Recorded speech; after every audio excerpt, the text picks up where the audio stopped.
Hola a todos, bienvenidos a Filosofía de Películas, yo soy Oscar.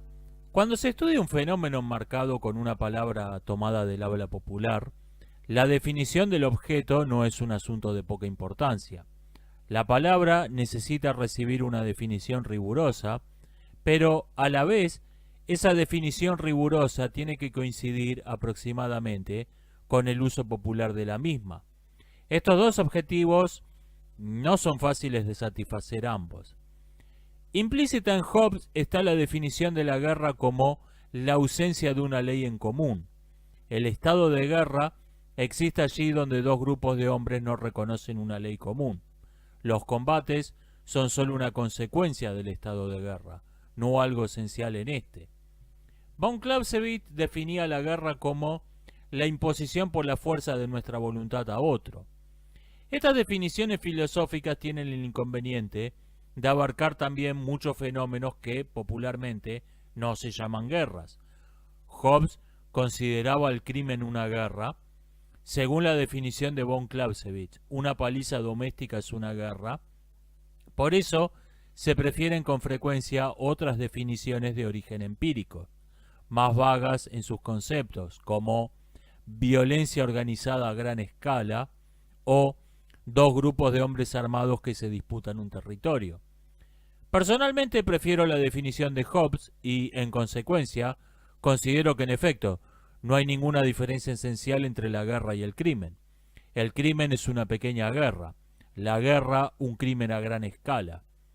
Las guerras para cobrar una deuda, hoy infrecuentes, pero uno de los tipos de guerra más comunes hasta hace un siglo, no se diferencia del envío de rompehuesos típico de todo usurero más que en la escala. Por no mencionar el fenómeno frecuente en que una mera excursión de piratería, al encontrarse con una resistencia menor a la esperada, se convierte en una invasión. Esta definición, por otra parte, tiene algunas virtudes sobre la definición de la guerra por los combates o por las declaraciones formales. Dos grupos de hombres que no reconocen una ley en común no necesariamente se combaten todo el tiempo. A veces pasan años o incluso generaciones de una operación militar a la siguiente, y, sin embargo, el período intermedio no fue de paz. Por otra parte, las declaraciones formales de guerra suelen coincidir solo de modo muy superficial con las verdaderas relaciones diplomáticas, como ocurre con todo formalismo. El inicio de la guerra debe establecerse en el momento en que se deja de reconocer una ley en común, no en el momento de la declaración formal, si es que la hubo, ni en el momento de la primera operación militar. En una guerra, quien dejó primero de reconocer una ley común es el agresor, no quien hizo la primera operación militar. Otra consecuencia importante de definir la guerra como la ausencia de una ley en común es que elimina la distinción entre la guerra y la esclavitud. La esclavitud no es otra cosa que la perpetuación del estado de rendición incondicional. En las rebeliones de esclavos, por lo tanto, lo único que ocurre es que se reanudan los combates, pero el estado de guerra en realidad nunca había desaparecido. Por último, si la guerra no es otra cosa que piratería a gran escala, la inmoralidad de la guerra es indudable, algo que no queda tan claro con otras definiciones. La guerra es la continuación de la piratería por otros medios. No verla como lo que es realmente ha llevado a postular toda clase de disparates como el principio de ocupación prolongada. Pregunta: si haber estado ocupando un territorio por mucho tiempo te da derechos sobre el mismo, entonces, ¿después de cuántas horas una toma de rehenes empieza a ser legal? La guerra se hace por razones políticas, económicas, sociales y psicológicas, en general por varias a la vez, y los límites entre una y otra son difusos. Las causas políticas son extremadamente variadas: tomar una posición estratégica, crear o sostener una alianza, apoyar a una dinastía, provocar un cambio de régimen o impedirlo, apoyar a una nación que tiene un régimen similar al propio, por mencionar solo algunos. Las razones económicas son igualmente variadas, aunque se pueden agrupar en tres clases: pobreza, superabundancia y adueñarse de algunos recursos que, por su misma naturaleza, no son intercambiables. La guerra por el botín es la más frecuente en las sociedades primitivas, donde se pelea con palos y piedras, pero se vuelve cada vez más infrecuente en las sociedades desarrolladas, donde la guerra exige una inversión inicial considerable que con frecuencia supera las ganancias que se esperan obtener del botín. Las operaciones militares cuyo objetivo es el botín se llaman razias en tiempos de guerra y piratería en tiempos de paz, no habiendo otra diferencia entre unas y otras que un papel escrito que dice los vamos a reventar, atentamente el gobierno de X país. Y en mi opinión, esta es la muestra más clara de hasta qué punto es arbitraria la distinción entre la guerra y el crimen. Esa inversión inicial estaría casi con certeza mejor invertida en otro negocio más seguro que la piratería, y de hecho, prácticamente todo negocio es más seguro que la piratería. La piratería requiere un tipo de hombres muy peculiares y, por eso, no estoy de acuerdo con los autores que quieren explicar la guerra exclusivamente en términos económicos y sociales. La psicología es imprescindible para comprender el fenómeno de la guerra. Incluso es más importante que la economía o que la sociología. La guerra por superabundancia de recursos, en cambio, solo existe en las sociedades industriales más desarrolladas. Se produce cuando el único modo de mantener en funcionamiento una maquinaria bélica que involucra buena parte de la burocracia del Estado y de la industria privada es despilfarrar enormes recursos en una acción militar. Adviértase que hay en este tipo de conflictos una total perversión de los fines y los medios. La guerra se considera un medio al servicio del complejo militar industrial y no el ejército un instrumento para hacer la guerra.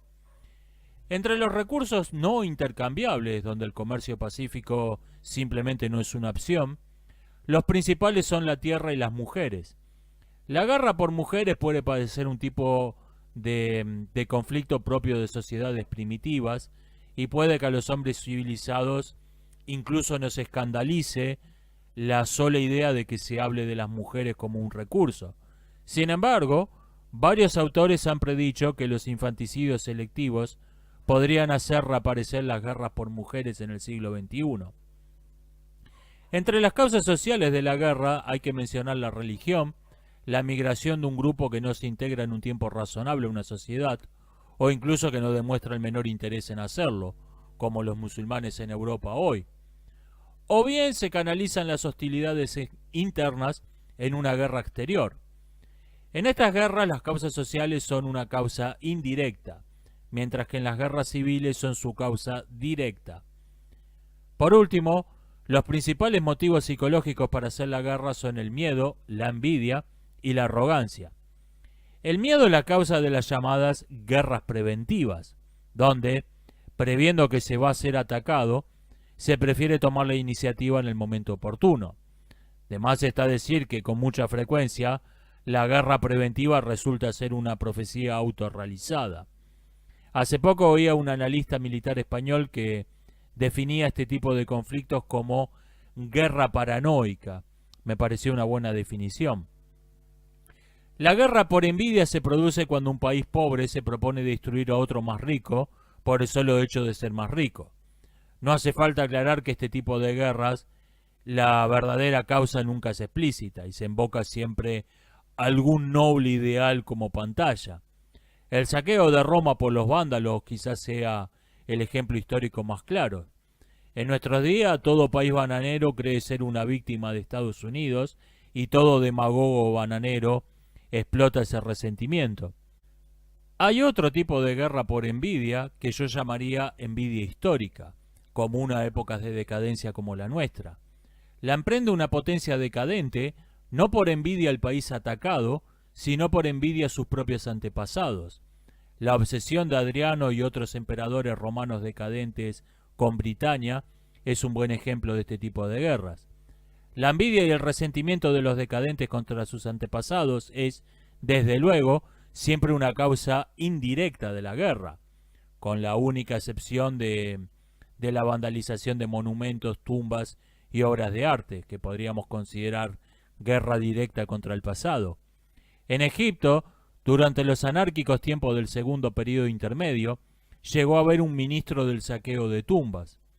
Por supuesto, esta guerra, entre comillas, al pasado, también se disfraza hipócritamente con toda clase de nobles ideales. Pero cuando uno se entera de que gente que peleó una guerra contra estatuas tuvo 4 bajas, la verdadera razón es obvia. Por el otro extremo, la arrogancia es también causa de guerras. Cuando una potencia se niega a reconocer a otro grupo de hombres como sus pares y los trata como si fuesen fauna autóctona. En batallas como Teutoburgo, la Vuelta de Obligado, el Cerro Little Big Horn o Rorke's Drift, el bando inferior puso fin a estos conflictos sin causarle realmente un daño importante al bando más fuerte, o incluso a pesar de ser derrotado, simplemente bajándole los humos y haciendo que se sienten a negociar. El fenómeno opuesto también es posible, aunque mucho más raro. Alguien puede ganar una guerra sin pelear, simplemente humillando a su enemigo y haciendo que éste se rinda, como en el extraño incidente que relata Heródoto, donde los escitas acabaron con una rebelión de esclavos, saliendo al campo de batalla desarmados, haciendo restallar sus látigos, en vez de avanzar contra los rebeldes con armas de verdad. O como, de modo menos pintoresco, los americanos ganaron la primera guerra de Irak, convenciendo a los soldados iraquíes de que se rindieran sin pelear. El primer hombre que tomó una piedra y se la arrojó a una fiera o a un semejante, no creó nada que no existiera previamente en la naturaleza, solo le dio un uso nuevo. Llamarles armas, es decir, usar un sustantivo en vez de un verbo, a los instrumentos que han sido diseñados y construidos con el propósito expreso de causar un daño a nuestros semejantes, nos oculta la realidad de que el arma no es una cosa, es una función. Lamentablemente, en castellano no existe el verbo armificar, o al menos todavía no está reconocido por la RAE, mientras que su equivalente en inglés es de uso corriente. Podemos distinguir dos acepciones de armificar. A, por un lado, se dice cuando alguien toma uno o más instrumentos tecnológicos que, en principio, no habían sido diseñados con un propósito bélico y los modifica para usarlos como arma. Los cócteles Molotov o los Mad Max, vehículos civiles modificados para usar en combate, son los ejemplos más obvios. B, pero también se dice cuando una medida legal o política que normalmente consideraríamos un asunto civil, se toma con la intención consciente de causarle un daño a un enemigo, sea esta intención manifiesta o disimulada hipócritamente. Por ejemplo, una política migratoria intencionalmente mala, entre comillas, cuyo propósito es causar una crisis económica o humanitaria. Esta política de armificar la migración, usada recientemente por los turcos contra Grecia y por los marroquíes contra España, está en una peligrosa zona gris, donde no está claro si debe considerarse como un acto de guerra o no. Zona gris donde es tan peligroso no ver las verdaderas intenciones de esos actos y tratar a los enemigos como si fuesen amigos, como sospechar una intención hostil detrás de cada acción de nuestro semejante que nos cause una molestia, defendiéndonos, entre comillas, de agresiones imaginarias. Albert Einstein observó que todo cobarde es un pacifista por naturaleza, que el gran desafío que enfrentaba el pacifismo era reclutar a los hombres valientes para su causa. La guerra ha acompañado a la civilización desde sus orígenes y, por lo tanto, todas nuestras instituciones la presuponen. Su ausencia causa problemas psicológicos tanto como económicos. En el Japón del período de Edo, los duelos se convirtieron en una especie de deporte al que se dedicó una amplia literatura. Lo mismo ocurrió en la Francia del absolutismo. En Estados Unidos, el mismo fenómeno se estaba empezando a esbozar en la década que siguió a la Guerra de Corea. Entre los mexicas, todas las jerarquías sociales estaban determinadas por los méritos en el campo de batalla. Esa sociedad, literalmente, no podía vivir en paz. Por eso, cuando las tres principales ciudades mexicas formaron la Confederación del Lago Texcoco, debieron crear la institución de las guerras floridas, que básicamente eran duelos masivos. En la Roma de Augusto, muchos hombres o incluso mujeres libres se hacían voluntariamente gladiadores. Schopenhauer advirtió que la vida humana transcurre entre la miseria y el aburrimiento, y dijo que el aburrimiento podía ser un mal tan grave como la miseria, solo que menos frecuente. La prosperidad originada por la revolución industrial llevó a que hoy el aburrimiento sea una causa de desestabilización social más importante que no la miseria. Por ejemplo, durante los disturbios masivos de 2020 en Estados Unidos y otros países, una senadora norteamericana propuso repartir bolsas de comida para calmar a la gente. Una propuesta hija de un sentido común forjado en milenios de miseria. El problema era que la razón por la que esa gente estaba vandalizando comercios y espacios públicos era, precisamente, que estaba todo el día ociosa con el Estado dándole cosas gratis. Pacifismo es más bien un término genérico que no una idea concreta. Existen varias formas de pacifismo. El pacifismo religioso dice que se debe evitar la guerra porque ésta contradice algún mandato religioso, o bien invocando la creencia común entre los beligerantes. Hay varios problemas con esta doctrina. Uno, la religión no siempre condena la guerra, a veces la fomenta. Dos, los beligerantes a veces no comparten una misma religión. Y tres, lo más importante, la prohibición religiosa de la guerra no soluciona las razones del conflicto. El pacifismo religioso ha sido la razón de numerosas treguas, pero cuando terminan los Juegos Olímpicos, las Saturnales, la Navidad o el Ramadán, los combates se reanudan como si nada. La ideología que se propone eliminar la guerra sin eliminar las causas de los conflictos debería llamarse treguismo, no pacifismo, dado que lo que propone es básicamente una tregua perpetua. La Pax Romana es la idea de que una potencia que se ha quedado sin rivales serios actúe como el sheriff de los estados, imponiendo por la fuerza unos ciertos estatutos de su propia invención. La idea fue retomada recientemente por muchos políticos y pensadores norteamericanos. Los dos principales problemas con esta doctrina es que el estado de potencia indiscutible no se sostiene fácilmente por mucho tiempo y, por otra parte, un sheriff nunca inspira el mismo respeto que tiene una verdadera autoridad legal. El pacifismo hedonista es una versión innoble del pacifismo religioso. Dice que la guerra es desagradable y, por lo tanto, debe ser evitada.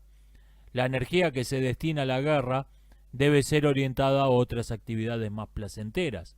El problema con esta doctrina, tiene muchos problemas, pero vamos a señalar solo el principal, es que si se dedican todas las fuerzas psicológicas, económicas, etcétera, a una diversión, a una bagatela sin importancia, entonces esta deja de ser solo una diversión y se convierte en un asunto importante para mucha gente.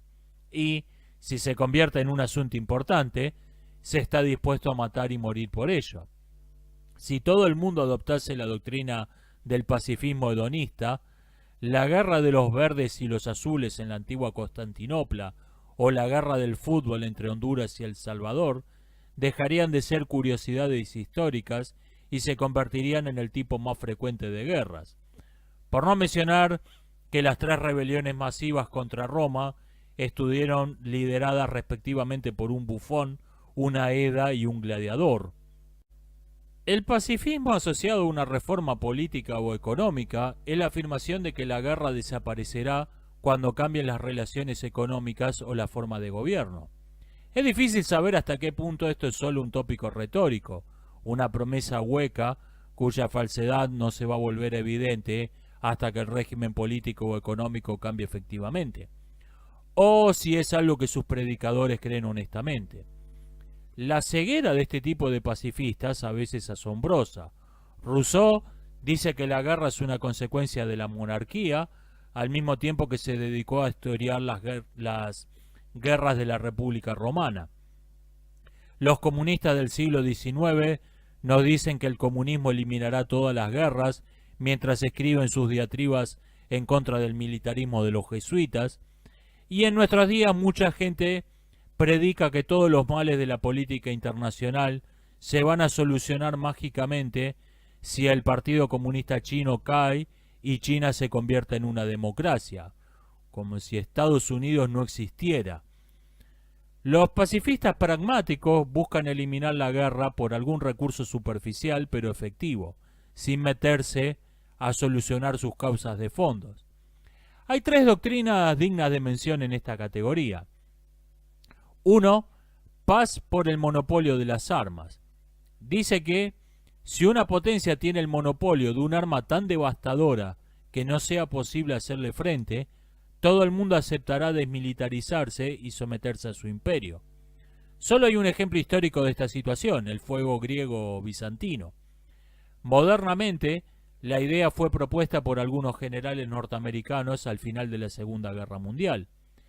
Esta doctrina tiene varios problemas. Uno, siempre se puede pelear una guerra asimétrica.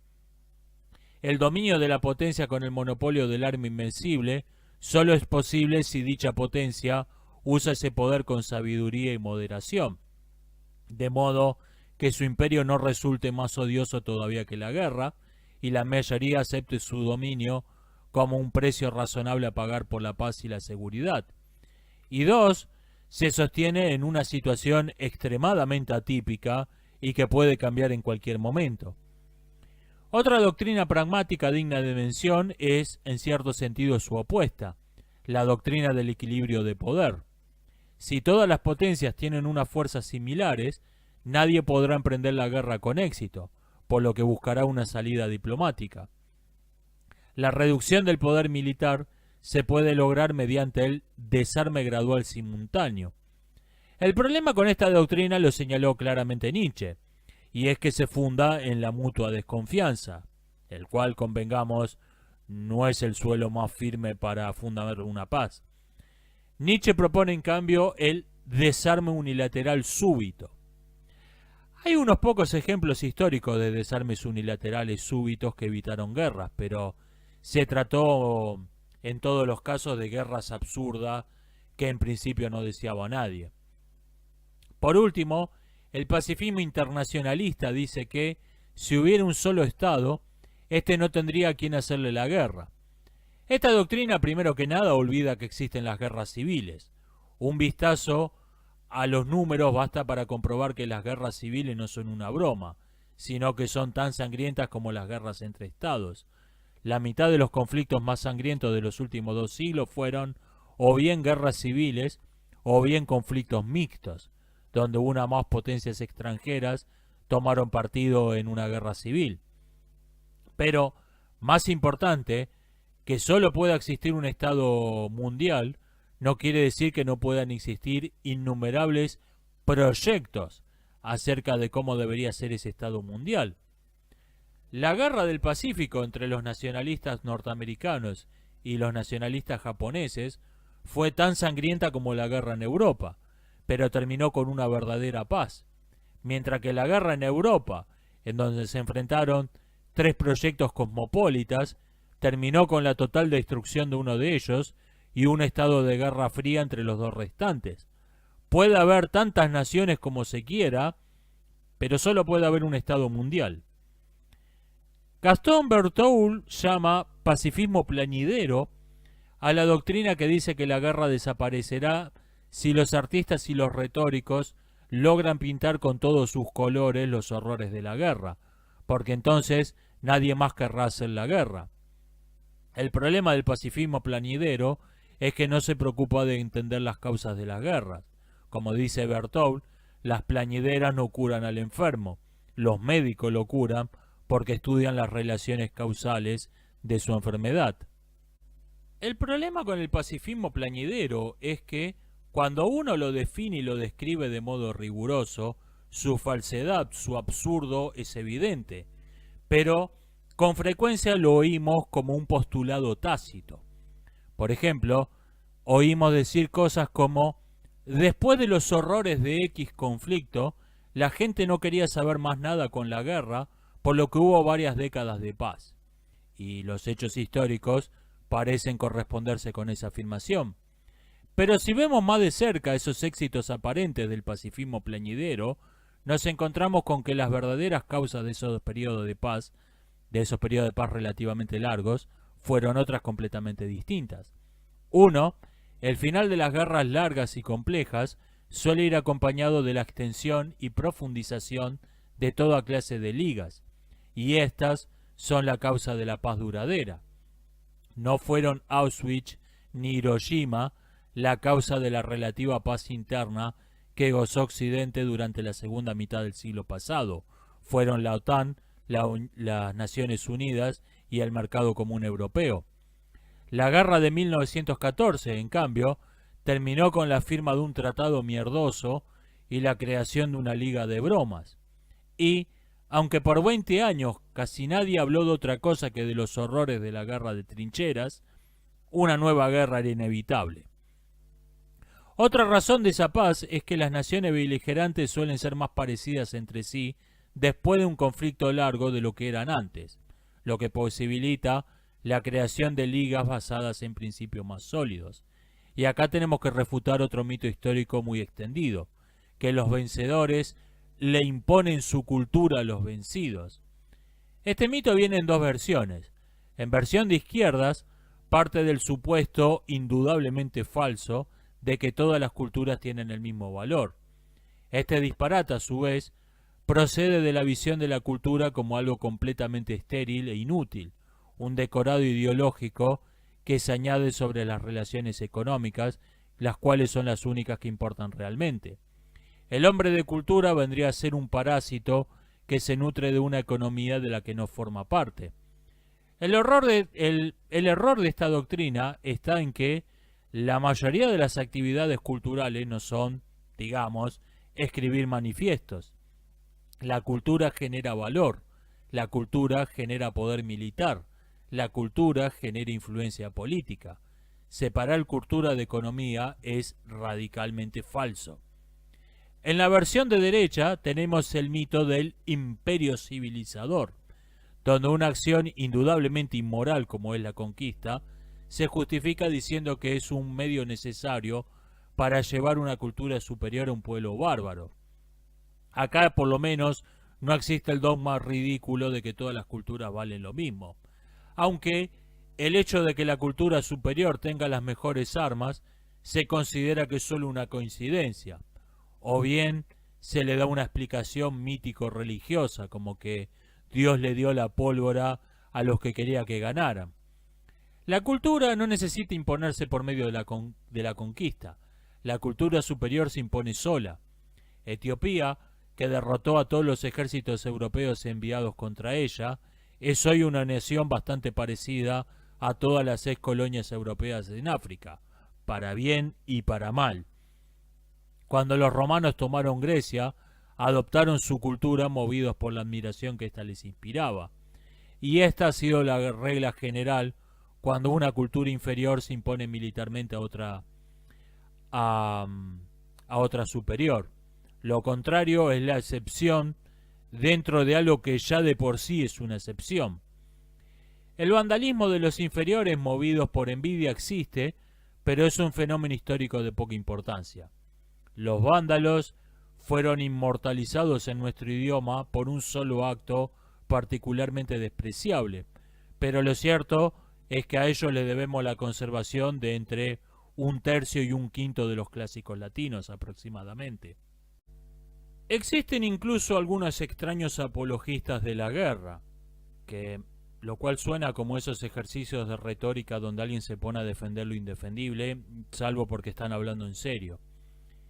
Nos dicen así: la preparación para la guerra sacó a las potencias europeas de la crisis de 1929. La guerra es un gran impulso para el desarrollo de nuevas tecnologías. El reclutamiento masivo llevó a cambios sociales muy deseables. Vale la pena dedicar unos minutos a refutar estas sonceras que se oyen muy seguido acerca de la guerra. Que la guerra es buena para la economía es un ejemplo de la falacia de la ventana rota de manual. Que la guerra genere empleo, obras públicas, comercio exterior, no quiere decir que esos fenómenos no hubiesen ocurrido sin la preparación para la guerra, solo que orientado a fines más deseables. Estados Unidos no se tomó en serio la crisis europea hasta bien avanzada la década de 1930 y en consecuencia no se preparó para la guerra sino casi hasta el inicio del conflicto.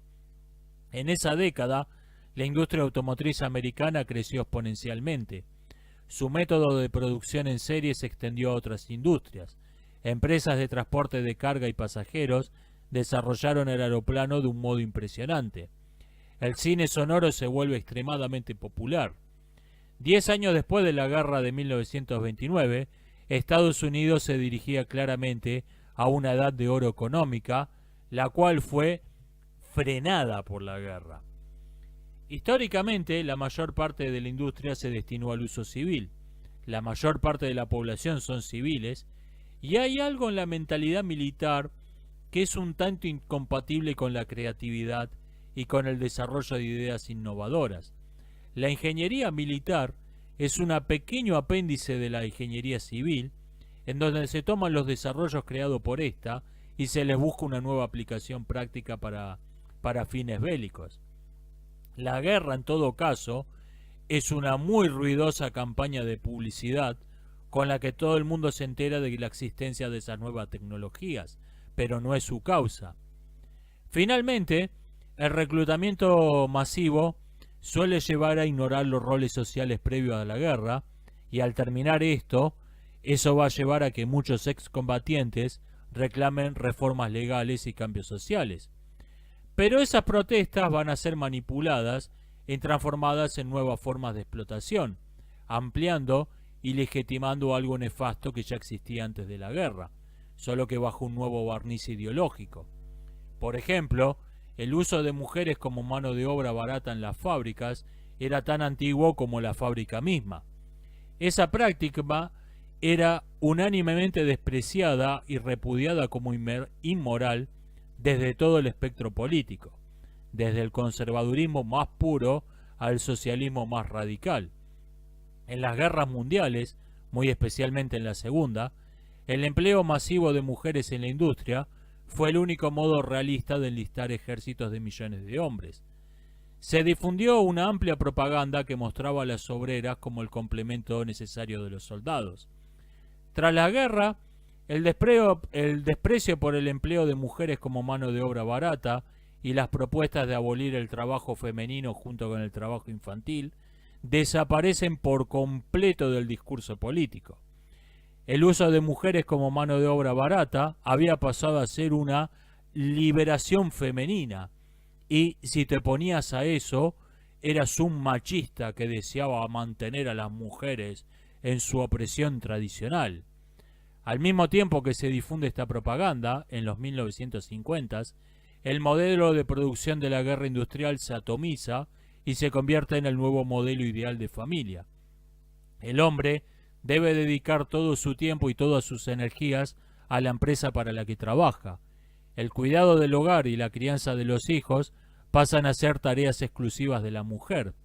Pero, como esas tareas son agobiantes para una sola persona, la mujer moderna tiene un montón de maravillosos electrodomésticos producidos en serie para que la ayuden. O sea, el trabajo asalariado de tiempo completo para una corporación impersonal pasó a ser el nuevo frente de batalla, y el hogar la nueva fábrica que abastece al frente de todo lo necesario. Por último, muchos supuestos progresos debido a la guerra simplemente son una falacia de confundir correlación con causalidad. Que un cambio tecnológico o social haya ocurrido más o menos al mismo tiempo que una guerra no quiere decir que haya ocurrido a causa de la guerra. Los instrumentos que garantizan la paz en el mundo real son los tratados de paz y los estatutos de las ligas. 1. Inutilidad de los tratados de paz. Un tratado de paz es en esencia un reconocimiento de que, dada la situación presente, no tiene sentido luchar. El tratado no se funda en el derecho, sino en la fuerza, y no va a durar más de lo que dure el equilibrio de fuerzas que llevó a firmarlo en primer momento. Si el vencedor se ha vuelto más poderoso desde el fin de la guerra, puede decidir ampliar sus dominios mediante una nueva guerra seguida de la firma de un nuevo tratado de paz, como los continuos tratados de paz que se la pasa firmando Israel. Si por el contrario, Es el derrotado el que ha mejorado su poder militar, puede intentar recuperar sus territorios invadidos, como en la Guerra de Malvinas de 1982. O bien, el vencedor puede alarmarse de ver al vencido que está mejorando sus fuerzas, razonando que muy probablemente intente recuperar sus territorios, y lance una guerra paranoica para impedirlo, como es el caso de la actual guerra de Ucrania. Los estatutos existen únicamente en el marco de la formación de una liga, y conviene estudiarlos en detalle porque son el único medio en toda la historia de la humanidad que ha demostrado poder impedir las guerras. Una liga es una asociación voluntaria de estados con el propósito principal de la defensa. Los estatutos de la liga establecen el grado de compromiso de cada miembro con la defensa común, prohíben las guerras internas o, por lo menos, establecen la obligación de intentar un arbitraje antes de declarar la guerra. Con frecuencia, establecen la forma de gobierno que deben tener todos los integrantes, aunque hay excepciones en esto. La Liga tiene dos formas de imponer estas normas por la fuerza: la expulsión o la amenaza de expulsión y la intervención militar para derrocar un gobierno. El éxito de las ligas para mantener la paz entre sus miembros ha llevado al proyecto pacifista de crear una liga universal para mantener la paz entre todos los estados de la Tierra. La completa inutilidad de estas ligas universales se debe a que a. no tienen una verdadera razón de ser. El mundo no tiene enemigos comunes y, por lo tanto, no hay una necesidad de una defensa conjunta. Y b. los estatutos de una liga universal deben ser tan vagos, comprometer a sus miembros a tan poca cosa, que todo el mundo lo firma y sigue con su vida como si nada. Lo único que tienen en común estas ligas universales con las ligas de verdad son sus defectos: la tendencia a meterse en lo que no les importa, la corrupción estructural de su burocracia, el reclutamiento de mercenarios, etc. Las ligas tienden a transformarse en imperios. La potencia hegemónica se vuelve cada vez más autoritaria y termina tratando a sus aliados como súbditos. La tendencia humana a la soberbia, a que a los poderosos se les suban los humos a la cabeza, no es la única ni la principal razón de esto. Más importante es que la Liga invierte en proyectos que presuponen la permanencia de los estados en la Liga. Una Liga que no compromete más que a declararle la guerra juntos a cualquiera que ataque a uno de sus miembros, por lo general puede ser abandonada pacíficamente sin mucha resistencia. Pero cuando una liga tiene un ejército común, construye fortificaciones, comparte inteligencia, hace obras públicas, el abandono de uno de sus miembros ya no es tan simple. Una fortificación, por ejemplo, puede volverse totalmente inútil si las fronteras de la liga se modifican.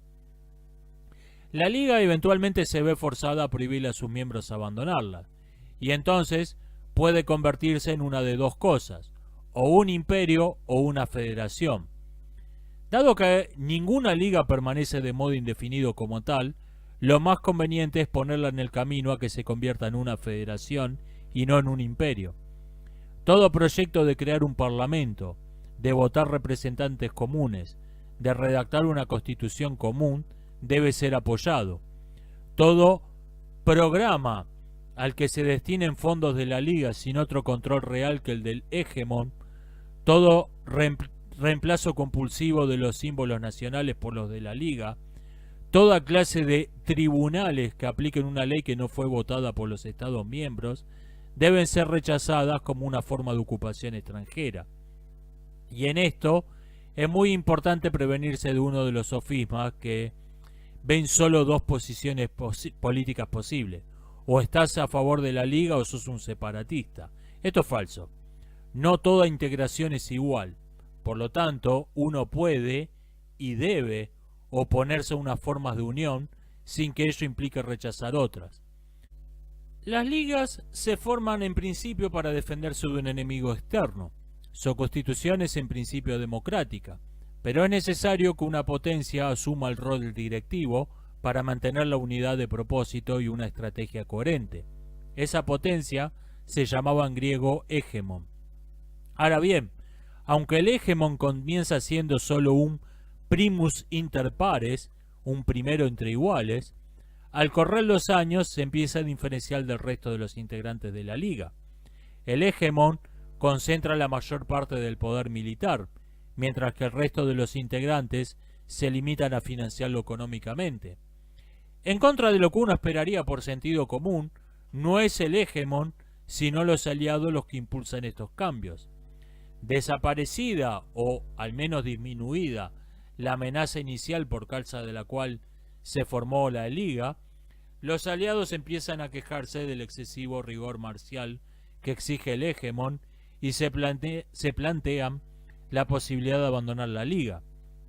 El hegemón le responde entonces: ok, aporten menos hombres o no aporten hombres en absoluto a la liga, pero en cambio colaboren con dinero. La mayoría acepta el trueque. Además, esto tiene un beneficio extra, porque el ejército de la liga se vuelve homogéneo culturalmente y tiene una línea de mando más claras. Los ejércitos de coalición son más débiles que los integrados en su totalidad por compatriotas, porque, como bien dijo Sir John Gloop, un puño no es solo una suma de dedos. El problema es que, cuando el hegemón se empieza a volver despótico y a tratar a sus aliados como súbditos, esas políticas de cambiar soldados por dineros han, por un lado, empobrecido y debilitado militarmente al súbdito, y por otro, vuelto rico y potente militarmente al hegemón. La rebelión se vuelve cada vez más difícil y finalmente el hegemón le prohíbe a sus aliados abandonar la liga, la cual se convierte en un imperio en todo salvo por su nombre. Si las ligas tienden a convertirse en imperio, las federaciones tienden al feudalismo.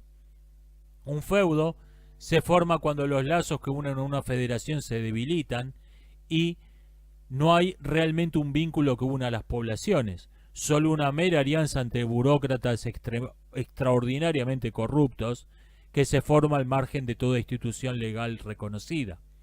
Impedir que una provincia se transforme en un feudo es una cuestión de elecciones democráticas, programas sociales y respeto a la autonomía territorial. Las provincias no tienen que tener nada de eso.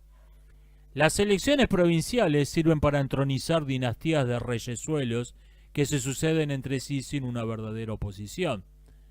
Tendemos a asociar las elecciones con la democracia, pero las elecciones se pueden pervertir y convertir en un instrumento en contra de la democracia.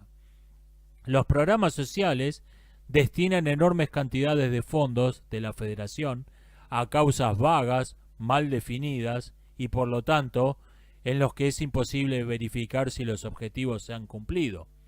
O sea, le giran dinero al gobierno provincial sin que éste deba rendir cuentas de para qué lo usó realmente.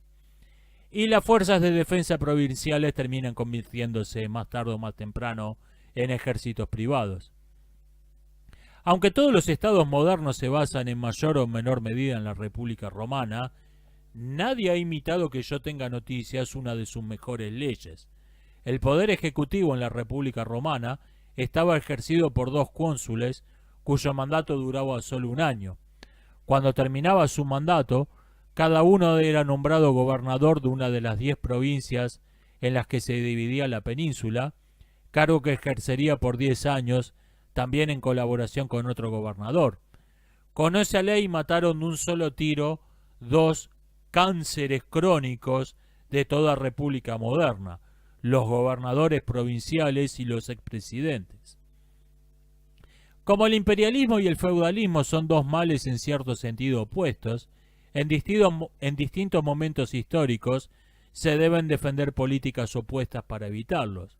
Por ejemplo, en una liga nada debe rechazarse de modo más enérgico que la creación de un ejército común, pero una vez que la liga se ha transformado en una federación, los ejércitos particulares solo deben ser aceptados como una medida desesperada. Esto, lamentablemente, es demasiado sutil para la mayoría. Conviene distinguir quizás entre polemología y polemática. Las reflexiones que compartí en este video y la inmensa mayoría de lo que se ha escrito sobre el tema puede definirse como polemática. Su estado es precientífico. Varios autores han preguntado por eso si es posible una verdadera polemología, una ciencia de la guerra. Dicha disciplina debería adoptar una definición superficial, no controversial, o sea, menos filosófica, de lo que es la guerra. Digamos, una guerra es una pelea en la que mueren más de 100 personas. A continuación, debería ser un registro minucioso, tan extenso como sea posible, de todas las peleas en las que hayan muerto más de 100 personas, de las que haya registros históricos. Ese registro debería ser objeto de varios análisis estadísticos. Finalmente, esas estadísticas se deberían correlacionar con otras estadísticas sociológicas, buscando relaciones demasiado improbables para ser pura casualidad. Se formularían entonces varias hipótesis que explicasen esas correlaciones, postulando distintas relaciones causales.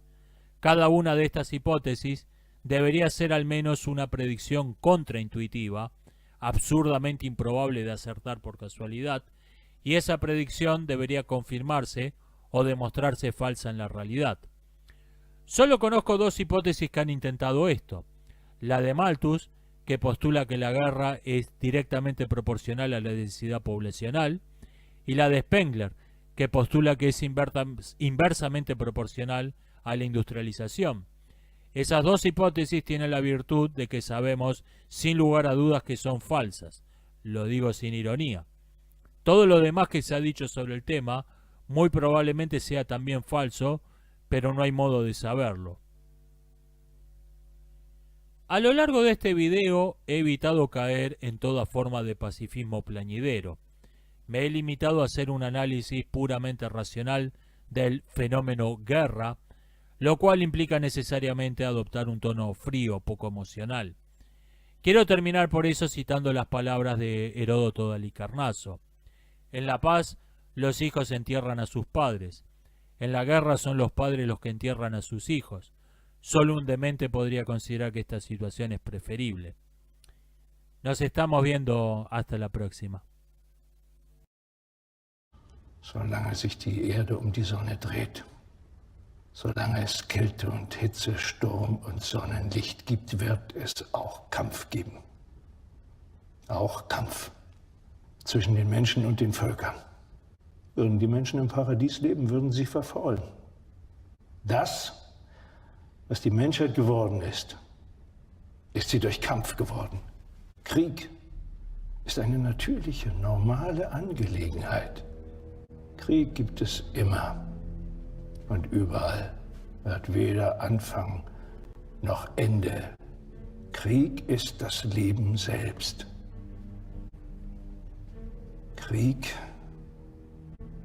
ist der Urzustand.